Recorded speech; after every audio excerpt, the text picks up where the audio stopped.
Vamos ver agora esse exercício 18. Determine os esforços internos agindo ao longo do comprimento da viga, sujeita a esse carregamento parabólico. Então aqui está o nosso problema. O exercício já falou para a gente qual que é a expressão para esse carregamento distribuído. E como eu não tenho forças axiais ou torques agindo nesse sistema, a única equação relevante é a equação dos esforços transversais. D2m dx2 igual Qzinho de x. A força axial e o torque interno são nulos. O carregamento, o exercício já deu a expressão, é um kx².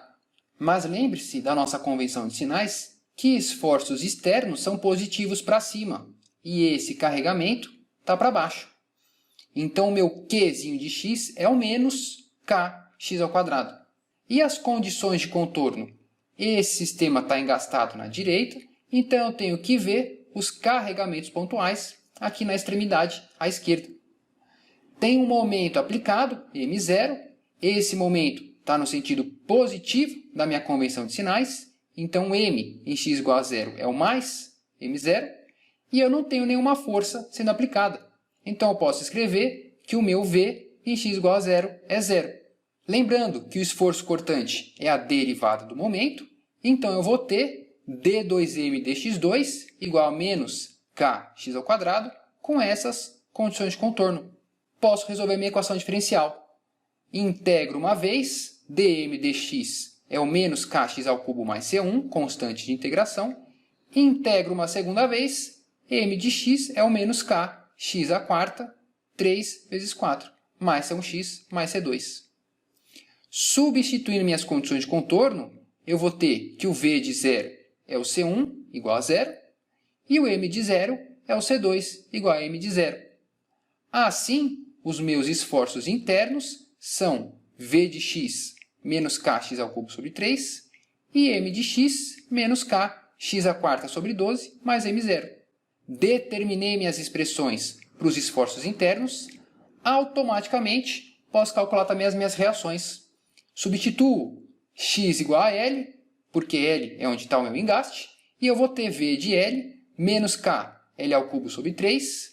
Esse sinal de menos indica para mim que forças positivas são para baixo, então essa força está no sentido contrário, é uma força para cima. E o momento de reação é o menos K, L² sobre 12, mais M0. E o sentido desse momento, se ele é positivo ou negativo, depende de qual desses dois valores vai ser maior. Mas eu consegui determinar a expressão para o momento de reação. Tudo bem? Vamos ver agora esse último exercício que eu tenho uma estrutura carregada por todos os tipos de esforços que a estrutura pode ser carregada. Eu tenho forças axiais, momentos axiais e esforços transversais. E para começar a resolver esse problema, eu vou dividir os carregamentos em diagramas de corpo livre diferentes para facilitar a minha análise.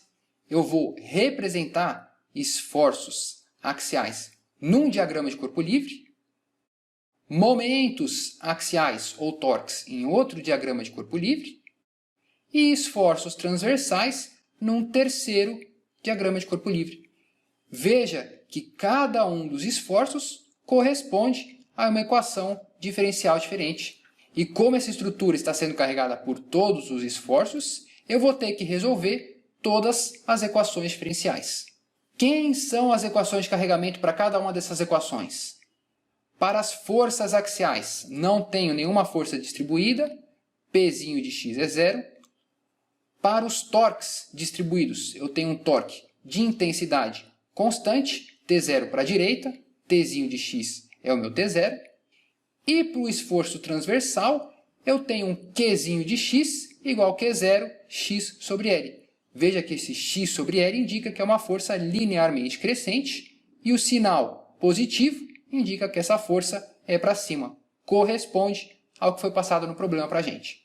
Quem são as condições de contorno? São os esforços pontuais que eu conheço nas extremidades do meu problema. Em L eu tenho engaste, não conheço as reações, mas em zero eu conheço os esforços sendo aplicados. Tenho uma força axial pontual para fora, N em x igual a 0 é mais fxa, de acordo com a nossa convenção de sinais da RESMAT. T, que é o momento axial em x igual a 0, é menos mxa. Veja que esse momento está entrando na face esquerda. E na direção transversal, as duas condições de contorno são V em x igual a 0 é o mais FYA, positivo para cima. E eu não tenho nenhum momento sendo aplicado. O momento na direção Z é 0. Definir minha equação diferencial e as equações de carregamento, definir minhas condições de contorno, posso resolver cada uma dessas equações diferenciais. Assim, dn dx é 0, integro, vou ter só a minha constante de integração, uso a minha condição de contorno para determinar, n de x é igual a fxa. A força axial é constante ao longo do comprimento da viga. dt dx é o menos t0, integro uma vez t de x é o menos t0x, mais a minha constante de integração. Da minha condição de contorno, a minha constante de integração é o menos mxa, então o meu torque interno é o menos t0x menos mxa.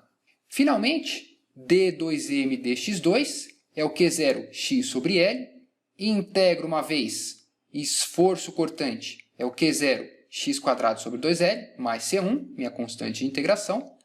Integro uma segunda vez, o momento é o q0 x³ sobre 6L, mais C1x, mais C2. Uso as minhas duas condições de contorno para determinar essas constantes de integração. M de 0 é 0, C2 é 0, V de 0 é o FYA, C1 é FYA. Então, o momento fletor é o Q0, x³ sobre 6L, mais FYA vezes x. E o esforço cortante é o Q0, x² sobre 2L, mais FYA. Veja, esforço cortante é a derivada do momento fletor. Determinei todos os esforços internos agindo ao longo do meu sistema.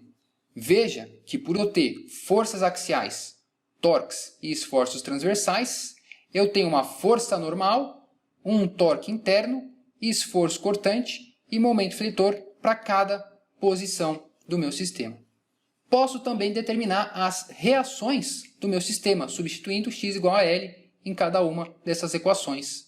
Eu vou ter o meu N de L é a força de reação axial, T de L é o torque de reação do engaste, V de L é a força de reação do engaste, veja que vai dar positivo, então é uma força para baixo, condiz com o que a gente espera, porque esse sistema está sendo carregado por uma força para cima, e o momento, M de L, também vai dar uma grandeza positiva. Um momento no sentido anti-horário faz sentido, é o que a gente espera. Essa força transversal vai provocar um momento no sentido horário em relação ao engaste, então nós esperamos um momento de reação no sentido anti-horário. Tudo bem, pessoal? Então, na aula de hoje, nós vimos que as equações diferenciais de equilíbrio determinam os esforços internos para uma estrutura unidimensional e que essas equações diferenciais valem independentemente do tipo de carregamento e das condições de contorno. A equação diferencial vale sempre. O que muda de um exercício para o outro é o carregamento e a condição de contorno. Nós vimos também que para resolver essas equações diferenciais, nós precisamos obter a expressão para o carregamento e especificar corretamente as condições de contorno. E a expressão para o carregamento e para a condição de contorno tem que ser de acordo com a nossa convenção de sinais da RESMAT. Nós vimos também que a equação diferencial de equilíbrio é uma equação diferencial ordinária. Ela depende somente de uma variável x. A integração direta dos carregamentos é o que vai me fornecer os esforços internos agindo na estrutura.